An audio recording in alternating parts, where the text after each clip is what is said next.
Bom dia, boa tarde a todos vocês que estão aqui acompanhando a nossa série de vídeos de transferência de tecnologia. Esses vídeos fazem parte de uma curadoria de conteúdos do Plano Estratégico para a Recuperação Ambiental do Sistema Lagunar, do município de Maricá, PDI de controle de cheias, navegabilidade e balneabilidade costeira e desenvolvimento econômico, social e ambiental. A série de vídeos foi feita para antecipar conhecimentos para vocês que vão futuramente participar do seminário presencial a ser realizado na UFRJ, no Parque Tecnológico, na Inovateca, visando dar um aprofundamento teórico, técnico dos projetos conceituais e aplicados, visando dar soluções para o projeto PDI para o município de Maricá. Nós tivemos uma curadoria com conteúdos diversos, que passou pela questão de sistemas de informação geográfica, pela questão de propriedade intelectual e propriedade material, patentes. Fizemos um estudo sobre uma antecipação de lógica fuzzy para desenvolvimento econômico, ambiental e social, através da palestra do professor Carlos Alberto Nunes Cossenza. Vamos ter um módulo de Data as a Service. O convidado de hoje é o coordenador técnico do projeto, professor Mário César Rodrigues Vidal, professor titular da cadeira de Ergonomia, Sistemas de Controle. Vai falar sobre salas de controle, salas de predição, centros de inteligência, maturidade e resiliência. É um tema que é muito apropriado, uma vez que vai permitir não só a observação, mas também a tomada de decisões sobre informações futuras de Maricá. Todo esse conteúdo ele é alinhavado por um grande arcabouço teórico que visa coleta de dados, tratamento, informação e tomada de decisão. E o convidado de hoje é o professor Mário César Vidal, nosso maior especialista em ergonomia da UFRJ e que está responsável por falar hoje, introduzir essa temática sobre salas de inteligência como ferramenta para ampliação da governança. Professor Mário, por favor, o espaço é seu para fazer suas colocações. Oi, obrigado, Fábio, pela introdução. É interessante falar especialista quando a gente está trabalhando num projeto assim, que são várias especialidades reunidas para dar conta da complexidade dos nossos temas, mas é exatamente isso que chama a atenção e que justifica o conteúdo que eu vou falar, que é justamente a tomada de decisão no ambiente coletivo, que é a tomada de decisão que ocorre dentro da estrutura municipal, também ocorre dentro do gerenciamento de um projeto, e é isso que deu origem a uma ideia de controle unificado. Eu vou passando aqui a imagem. Esse mapa mental explica um pouco todos os elementos que estão envolvidos numa gestão municipal, que aparece como, assim, como uma coisa bastante proeminente, mas que tem todas as suas decisões, todas as suas elaborações fundamentadas num processo que a antecede, que é importante, que ele respeita os princípios da governança, mas ele tem obrigações de governo, metas para realizar políticas públicas, defesa de demandas sociais, planejamento logístico, tudo isso aí está por trás de uma preparação. E a ideia do produto que nós estamos tentando assim, explicitar e torná-lo material dentro do nosso raciocínio, é a chamada sala de inteligência, o contexto de um intelligence room, aonde são feitas uma série de possibilidades operacionais, desde o simples controle, nós vamos ver de que se trata, a produção de dados, as simulações de cenários, a própria definição da tecnologia mais adequada, e que tem como resultado oportunidade por um lado e a gestão por outro.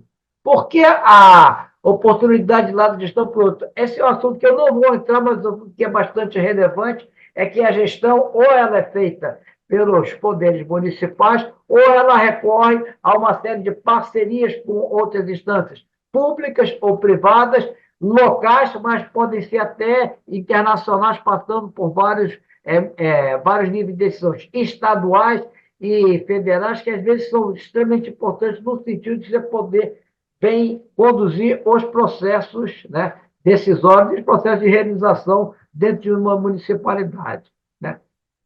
Esses lugares de decisão podem tomar várias tipologias, várias tipificações. A mais simples de tipificar é a tipologia física. Nós temos trabalhando em salas, em gabinetes, anfiteatros, auditórios, até grandes centros de decisão, como são, onde são feitas as grandes decisões com classe. Se for ver o, a decisão cameral da Câmara dos Deputados, envolve praticamente 500 pessoas num único ambiente tomando uma decisão coletiva.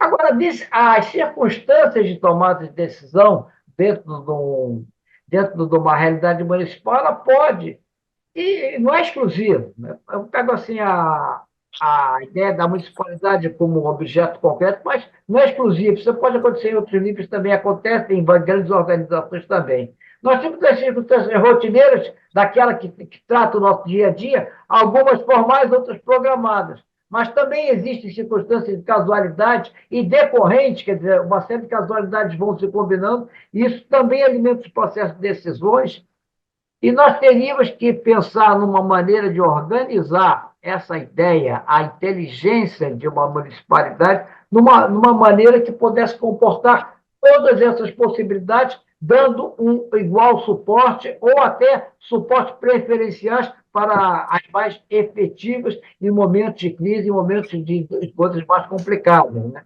Tenho certeza que aqui no Rio de Janeiro, o nosso prefeito deve ter passado por bons e maus momentos dentro desse contexto, com as chuvas, enchentes, enfim, as famosas tormentas cariocas que nos assolam todos os verões, e nós temos as alegrias do carnaval, as alegrias do verão, mas também temos alguns problemas com nossas tormentas, que muitas vezes são circunstâncias decorrentes que foram a melhor opção. Isso pode acontecer, mas também, isso é importante, também existem as estruturas hierarquizadas para a tomada de decisões. São diferentes estruturas de ambientes decisórios, que nós podemos falar um grupo, uma força-tarefa, um comitê, um conselho, as plenárias dentro de determinadas situações são amplamente decisivas. Por exemplo, as decisões, a votação final de uma emenda constitucional é uma plenária, e ela tem efeitos na vida das pessoas. Mas o que nos interessa é formar uma sala de inteligente capaz de dar conta de toda essa questão, da maneira que os problemas aparecem, as ligações com o tempo, com as hierarquias de decisão. Então, para isso, nós vamos voltar à história e fazer a primeira afirmativa de impacto, que a sala inteligente é uma decorrência da ideia de salas de comando. Os chamados C2, ou Centros de Comando e Controle, foram criados ao longo da Segunda Guerra Mundial para poder viabilizar as manobras táticas integradas, que foram de extrema relevância em várias passagens que permitiram o conflito bélico encontrar sua resolução, né? Essa situação, e é sempre assim, curioso ver como é que esses ambientes de guerra, eles deixam legados assim muito tristes, realmente assim, uma coisa muito execrável no ponto de vista humano, mas do ponto de vista técnico, ficam algumas coisas que podem ser utilizadas em tempos de paz e produzir um efetivo progresso para a humanidade. Então, as salas de controle técnico se espalharam. Nós começamos a ter salas de despacho de energia, água, esgoto, gás, os reatores, química, petroquímica, refino, né? A aviação, o controle o approach e a torre de controle, quer dizer, tudo precisa se organizar e formar salas onde era possível processar uma série de ações, realizar uma série de possibilidades e tomar decisões, às vezes, em curto espaço de tempo. Isso também veio para o mundo corporativo, através aqui no Brasil se chamou, curiosamente, salas NAS, eram extremamente comuns, né? A Vivo tinha uma imensa sala NAS ali no Morisco, outras companhias, e outras grandes empresas tinham também, a Petrobras tem um ambiente também de interações de negócio, e essas salas pegaram nos anos 90 as grandes corporações, estão permitindo fazer as chamadas regulações organizacionais, como nós vamos ver, são essenciais na formação de um ambiente inteligente de apoio à decisão. Nós terminamos, por fim, com o mais recente formatação disso, os controles de operações em grandes eventos, tanto no esporte como na cultura, né?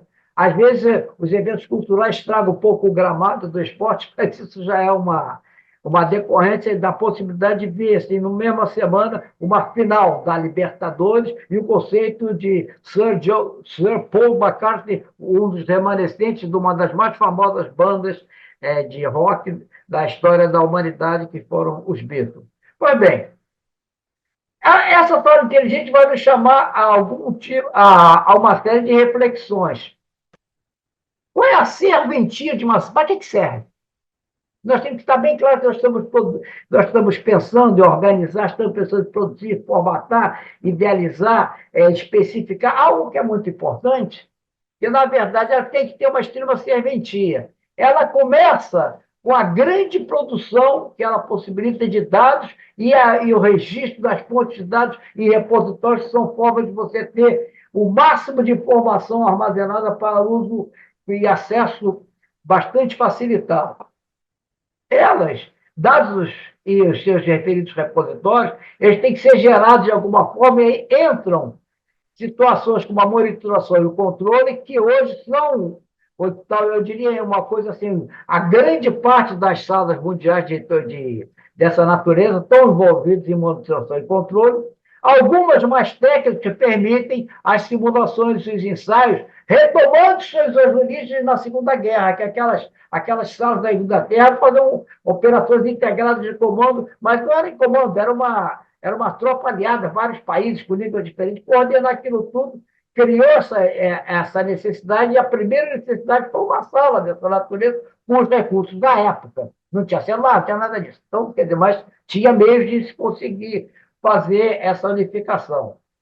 As simulações de ensaios já entram numa nova etapa. A computação ela entra, sobretudo no Brasil, nos anos 70, para estar utilizando em nível comercial de ensaios, e as simulações de ensaios elas aparecem dentro desse processo. É uma coisa também do segundo, do quarto pedaço do século XX, começa a falar em simulações de ensaios e começa a se ver potentes ferramentas. Hoje nós temos empresas fortíssimas de mundial, como a King Far, curiosamente a chinesa, e é uma das principais empresas que elabora os principais focos de simulação que existem no mundo. Né? Alguns deles são conhecidos como Jack, mas, enfim, utilizados na indústria automobilística, tem alguns utilizados em construção civil, e assim vai. Né? Bom, as simulações de SAIS desenvolveram uma especialidade que cria a possibilidade de geração de cenários, utilizando já um processamento mais avançado, você coloca várias circunstâncias e aí o equipamento gera uma sequência de cenários. Eu tive a possibilidade de trabalhar com um desses na aviação, que ia criando um cenário de quase acidente, que os pilotos viviam num pequeno voo, um pequeno voo de 1 hora, e em um dado momento começava a acontecer uma série de coisas que se encadeavam, e as pessoas viviam aquela proximidade de um acidente e tentavam ver várias coisas, e com isso a gente conseguia assim, mexer no âmago da competência profissional de cada piloto, debater qual teriam sido as melhores situações, e a frequência desses treinamentos, assim, difíceis que eram, elas poderiam, assim, salvar efetivamente muitas vidas, porque as pessoas, quando chegassem numa situação de próximo acidente, elas teriam alguma orientação do que fazer. Tem uma série de situações, mas um dado importante que nesse tipo de inteligência que a gente pôde desenvolver lá atrás, teve um fato muito relevante.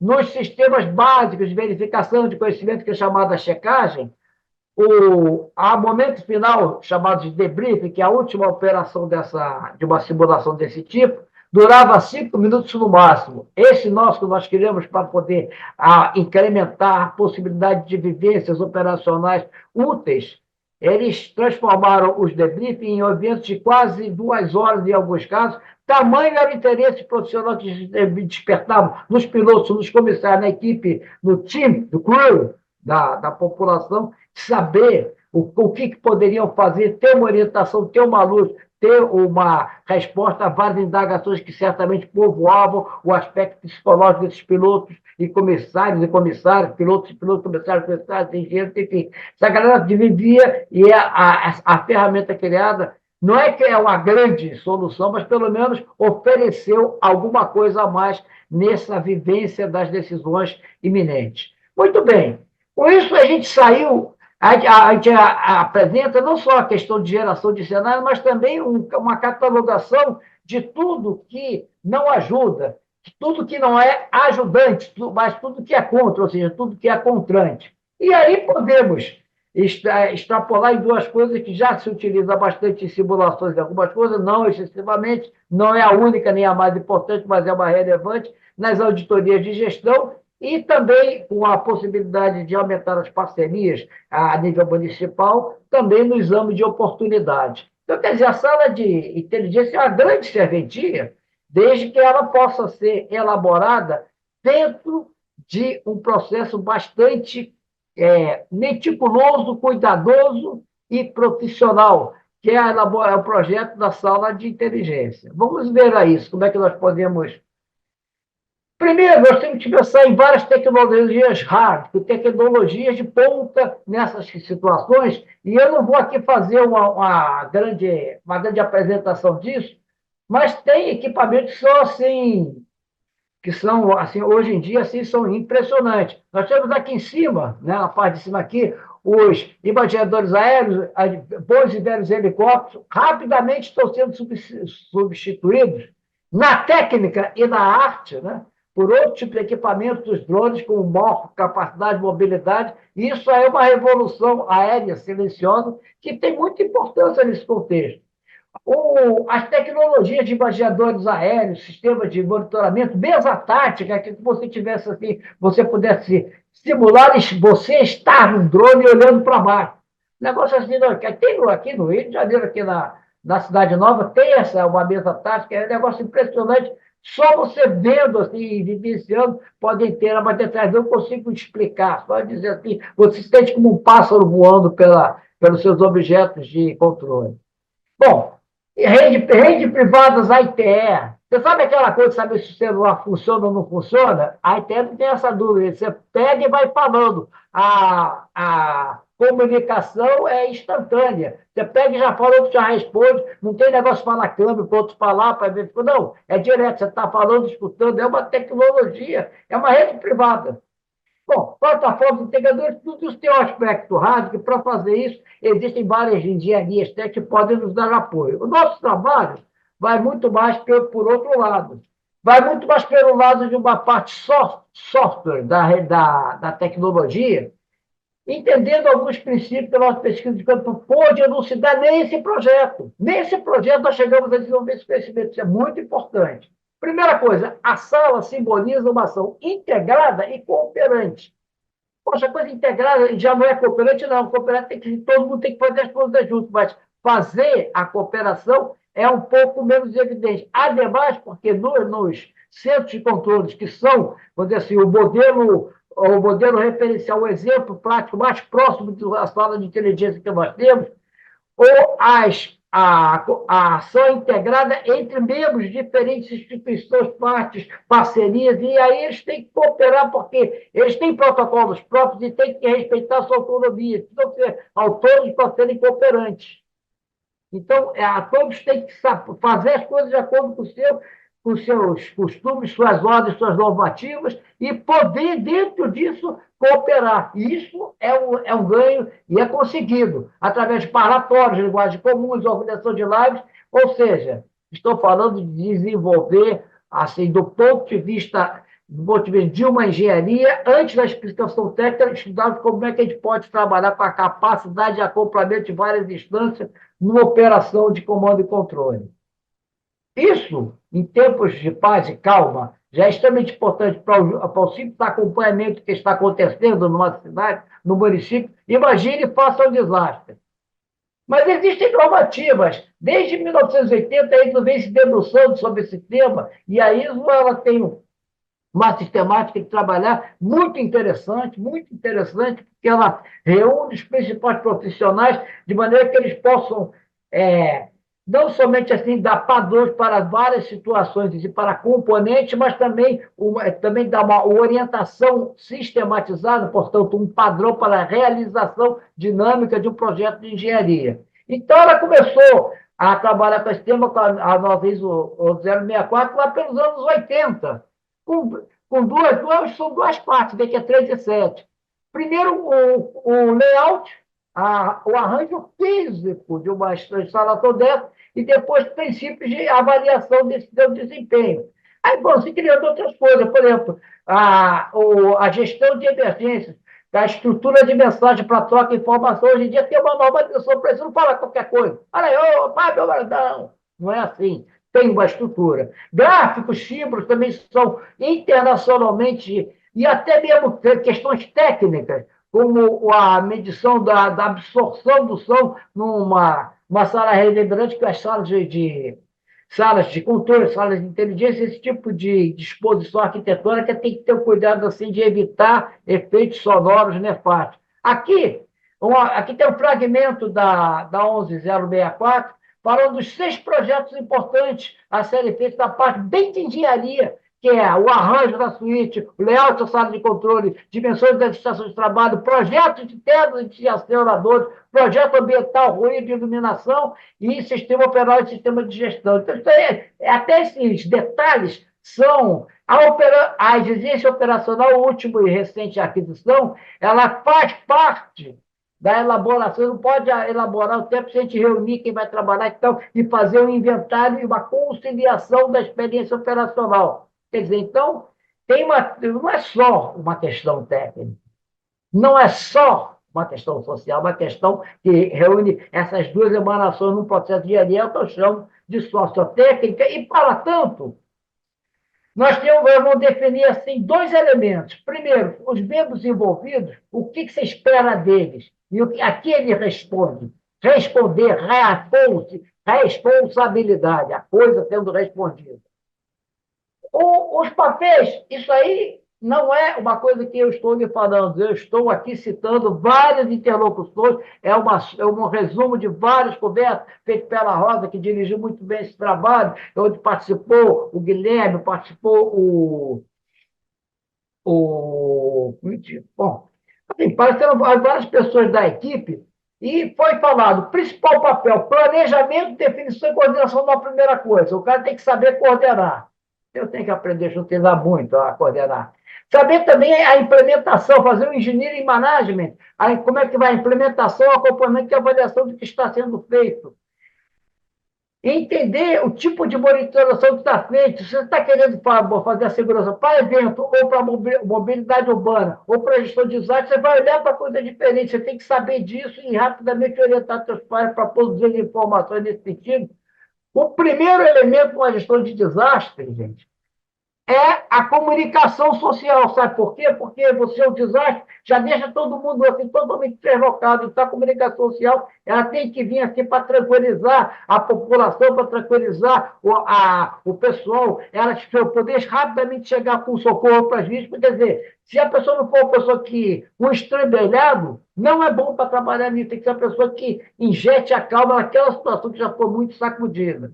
Então, enfim, as nações integradas, elas vão envolver ao mesmo tempo players and stakeholders, quer dizer, as pessoas que estão bem participando direto, o corpo de bombeiros está diretamente envolvido, mas também tem o sujeito interessado num centro de distribuição ali perto, ele tem o negócio seriamente atingido, ele tem o dever e o direito de participar como puder, mas tem que ser dirigido, numa composição. Essa que é uma ação integrada. Ela tem comando reconhecido, táticas bem estabelecidas, conhecimento aberto sendo jorrado, e isso não é só uma materialidade técnica, é também uma materialidade de cooperação, materialidade cognitiva. Então, estamos se aproximando do conceito da sala de emergência, que eles têm que ter, participando, a nível de um município, olha, minimamente, hein? Isso aí não é a regra, mas tem que ter a Defesa Civil, que foi quem começou esse tipo de coisa. Eu fui atendido pela Defesa Civil em 1973. 73 para 74. Não, foi antes, foi em 67. Teve um imenso desabamento, a gente ficou sem casa, tem que ir para a rua, cento e poucas pessoas entre amigos nossos morrendo ali no desabamento, e a gente querendo fazer, aí veio o pessoal, não era a Defesa Civil, esse conceito nasceu ali, o governo geral, por favor, eu sei que vocês querem ajudar, mas deixa a gente fazer, que vocês ajudam menos não fazendo nada do que tentando fazer. Mas eram os nossos amigos que estavam lá, o coração mandava aí, a responsabilidade, o dever, sim, mandava aí, mas o dever técnico, e quem conseguiu convencer a gente foram pessoas que eram profissionais, mas tinham a capacidade de interagir bem, comunicar com a população. Dali nasce a Defesa Civil. Agora, a prefeitura tem que estar online, porque é o órgão máximo de decisão e gestão. Ela tem que seguir a governança, mas ela vai envolver várias outras instâncias municipais e até mesmo outras instâncias de poder público, até mesmo parceiros envolvidos, e dependendo do caso, essa conexão vai muito longe. Sempre necessário para fazer. E a sala de inteligência é o lugar de todas essas considerações. Você pode ser uma salinha com 3 pessoas, que é mais que estão pensando esse sistema todo, à medida que for necessário, vamos desenvolvendo as instâncias. Essa que é a ideia. Quando você trata em crises e desastres, tem uma ideia central de eficiência que é chamado Near Command, ou seja, o comando tático ele pertence e é o dever de ser executado pela mais próxima posição da monitoração do evento. Vou dar um exemplo do avião. O avião está lá na frente, o piloto lá na frente. Começa a dar um problema na turbina. A turbina fica onde? Na frente ou atrás? Atrás. Então, como é que vai ver como é que funciona a turbina? Vai o comissário lá para a sala, o salão de estar de lá, ele vê a turbina.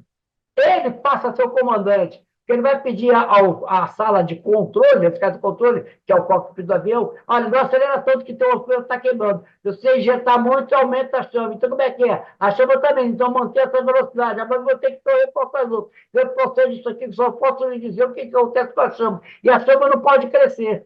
Esse daqui fica com comando. Esse último, que tá, olha, quem controla a chama está controlando o processo todo. Chefia não é só questão de bonitinho, de vaidade, não. Tem que ser muito operacional esse caso, porque o objetivo comum é salvar a aeronave. Muito bem. Respostas codificadas, conexão em tempo real e o Near Command como o princípio organizador. A gente organizou aquele processo que eu falei das simulações lá de quase acidente com o pessoal primeiro da Varig e depois da TAM, usando esse princípio, que é consagrado na aeronáutica, chama Oriented Flying Training. Okay? Muito bem, vamos para frente. Agora, os desafios. Isso é bonito, não é bonito, sabe? Bonito pra caramba. Agora, vamos ver, vamos botar o dedo na ferida. O bom desafio parece ser óbvio, parece, né, coisa de bobão, mas não é. O bom desafio é tornar operacional um centro de controle operacional. Por quê? Porque você tá recebendo assim, uma festa que ninguém combinou nada. Para fazer uma coreografia ali, pode desistir, né? Eu me lembro que eu estava passando aí uma reprodução de um grande filme bonito sobre a história da ajuda à África, o We Are the World, We Are the Champions. Quer dizer, uma coisa bem bonita. Para organizar aquele monte de celebridades, cantores, artistas, cantassem no uníssono essa coisa. Ficou bonito, mas foi difícil. E aqui também, fica bonito, mas é difícil. Então, primeiro é tornar operacional. O plano de capacitação capacitação e entrosamento tem que ser muito perfeito. O aspecto cognitivo. Vem um monte de tecnologia, tudo de ponta, tal, mas e aí, tu sabe? E como é que você sabe, mas não sabe? E você não pode errar. E aquilo, quando for usado, não tem chance para ficar atento. Eu vou fazer um ensaio, não. Então, quer dizer, treinamento tem que ser muito feito nos momentos de paz que podem antecipar o desastre. Então, é difícil. Você tem que ter uma agenda muito bem elaborada, vai tornando operacional e vai se tornando cooperativo. Multicapacitações, mas tem vários aspectos microculturais que às vezes a gente não percebe. E isso pode ser uma coisa impressionantemente assim. Assim, tem vários acidentes que conhecem uma besteirinha, mas de cada coisa que é um hábito cultural. Eu não vou dar um detalhe aqui, mas pense assim que tem pequenas coisas que podem dar problemas de grandes estruturas. A solução, isso aqui volta ao início da apresentação, desenvolver estruturas participativas. Não dá para imaginar como é que eu não vou fazer isso. Você não vai, a Rosa não faz, o Fábio não vai. Olha que o Eduardo Saforte é mó craque, mas também não vai. Tem que ser grupo. E tem que ser a competência de equipe para formar aquele setor. Então, a inteligência, ela não existe no indivíduo, não existe no sistema, não existe. Existe entre pessoas no convívio com o sistema e diante de necessidades de algumas demandas absolutamente inéditas da história do povo. Tem um amigo, lá no Rio Grande do Norte, ele estava lá no momento que teve o primeiro grande desabamento da história de Natal. E era um negócio assim que movia a parte nobre da cidade com uma residência mais popular. Aquilo foi um desastre na cidade. Só que tem um detalhe, gente, muito importante. Foi o primeiro desastre da história da cidade. As pessoas não sabiam nem como começar a lidar com o problema, porque não tinham experiência, não tinham história, não tinham essa formação. E aqui, as estruturas partitivas é para construir interações duplos, múltiplos sentidos. Essa é essa ideia. Se quiserem que eu fale mais, eu falo, Fábio. Mas para isso organizamos um mini curso, que aqui está a ementa, que tem começar pela modelagem, discutir um centro de controle em Maricá, ou no Rio, em São Paulo, a tipologia dos tipos de controle, e falar do projeto de sala de controles amparado que estamos pela ISO 1164, que nos dá uma orientação para a engenharia, e a pesquisa de campo realizada aqui dentro do trabalho nos dá os depoimentos, as declarações, as orientações, as reivindicações de campo, e, juntando com isso, nós podemos fazer uma engenharia que eu classifico como UPA, útil, prática e aplicada. Doutor Fábio Cristine, obrigado pela apresentação. Acho que aqui são coisas importantes e acho que isso aí deve ajudar e muito a cidade de Maricá. Pelo menos esse é o nosso compromisso. Maricá, cuidaremos de você. Mensagem do nosso pessoal, com a minha família, mas também do Laboratório de Lógica Fúsica da Universidade Federal do Rio de Janeiro. Ok? Agora é com você, Fábio. É isso aí, Mário. Obrigado aí pelo highlight, né, por dar esse overview aí todo do que é importante, do que é interessante para a gente. Eu acho assim que é super importante a gente relatar, né, que essa tomada de decisão por fazer um centro de controle, ela envolve também não só essa capacidade orgânica de transferir lideranças, de gerir por regras, de ter uma resposta rápida, por exemplo, em termos de planejamento, em termos de operações, principalmente em situações, por exemplo, como a que a gente vem debruçado aí para solucionar, em termos de ter alagamentos na cidade, outras ações que a gente sabe que podem ser minimizadas pela introdução de infraestrutura, podem ser minimizados por ações, uma vez que ocorra o evento, que possam, por exemplo, realizar uma drenagem desse excessivo, né? No caso de água dentro da lagoa, e usar a lagoa também para absorver a água de outras questões. Então, assim, eu queria que você falasse um pouco sobre o uso dessa ferramenta como forma de agregar em termos de tomada de decisões mais ágeis e assertivas, seja por simulação, por predição, ou até por uma organização de crise rápida, né? Em que possa. E uma outra coisa que eu gostaria que você explorasse um pouco mais é essa questão, por exemplo, você botou de lives, né? De ter nesse centro de controle com os canais de comunicação, tanto para a imprensa quanto para a população, que possam transmitir mensagens ágeis, porque nós passamos pela pandemia de Covid, agora a gente está passando aí por uma questão séria, né? De dengue, chikungunya, zika e outras coisas mais, e a gente tem como mobilizar a população através desses centros, monitorar e melhorar essas coberturas desses serviços, sejam sanitários, sociais, econômicos, prevenção a desastre. Mário, com você aí para desenvolver aí mais um pouquinho. Grande abraço. A pergunta é a melhor pergunta que você poderia fazer. Eu vejo que eu estou diante de um grande amigo e de sensibilidade que pegou exatamente no meio. Eu vou usar um exemplo agro, para não dizer assim que só fala de gigante. Eu vou falar uma coisa bem agro. O cara tem que tocar a boiada para levar lá para. Que nem como é que é o. Como é que é esses negócios? Essas novelas que passam aí de que tem um monte de cavalhada. Olha, se eu tiver que levar o boi, eu vou dizer a primeira coisa. Eu não consigo, vou conseguir tocar sozinho, eu preciso de mais 5 peão. E outra coisa, meu cavalo, eu monto nele do jeito que eu quiser, que eu tenha a competência de fazer tudo. Mas se tiver encilhado e tiver com rédea, é melhor. Então, a sala de controle, essa, como é que é? É essa diferença entre você fazer a mesma coisa, só que com a coragem e disposição, que é louvável, mas não dá, não é profissional, tem que ter todos os equipamentos. A sala de controle é justamente esse degrau que você muda de uma coisa assim, baseada muito no conhecimento, na iniciativa, na boa vontade das pessoas, para ter alguma coisa além dessa boa vontade, que é a especificação técnica, os acompanhamentos, os dados do município atualizados, eles sabem por onde olhar, eles sabem o que acontece, o fluxo do tráfego vem daqui, o fluxo da água vem para lá. Todas essas coisas são possíveis, né, de serem estabelecidas. Então, a função do Estado do controle é dar esse upgrade. E já que estamos falando de cavalo, eu vou falar também um pouco da Bíblia. A Bíblia fala assim, como é que é? Paz na terra, as pessoas de boa vontade, mas que uma sala da inteligência, além de paz, elas vão ter uma boa tecnologia que possa dar suporte à gestão e, por fim, ampliar as capacidades da governança de cumprir os seus importantes princípios de um governo que seja, assim, considerado bom nos principais aspectos. Acho que essa é a explicação melhor que poderia dar. Perfeito, perfeito. Não são só rotinas, são processos e o amadurecimento desses processos para Exatamente, que tenha exatamente. A governança. maturidade é essa questão. Você não compra a maturidade. Infelizmente, não compra.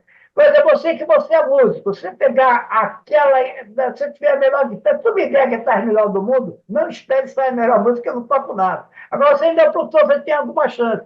Agora, sem a guitarra, nem eu nem você fazemos coisa nenhuma, né? Agora, essa implementação, como você falou, ela não precisa ser uma implementação. A gente já conhece alguns centros de controle, foi mostrado aí, né? Salas de. A gente vem até usando esse termo, sala de inteligência, né? Que é uma sala que possa fazer essa avaliação e tomar decisão. A gente vê alguns exemplos, como o Centro de Operação e Controle do Rio de Janeiro, né?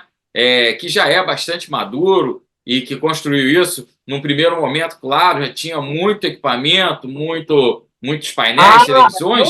Tem um detalhe muito importante. Eles estão bem ciosos de manter centro de controle, C2, aquela coisa bem restrita. Não é por ser sem coragem, nada disso, não. É porque você conseguir a excelência com aquela incumbência básica, já é difícil para caramba. Se você botar mais uma incumbência, cara, não é tão trivial. Entendeu? Porque a inteligência ela reconhece bem o micromundo para o qual ela foi desenvolvida. O desenvolvimento, vamos dizer assim, a expansão das áreas de controle, esse é um tema para a engenharia futura agora. Então, hoje tivemos aqui a apresentação do professor Mário César Rodrigues Vidal, que deu essas colaborações e um pouco do que vai falar lá e vai aprofundar lá no seminário que vai ocorrer na Inovateca, no Parque Tecnológico. À frente vai ser amplamente divulgado. Muito obrigado.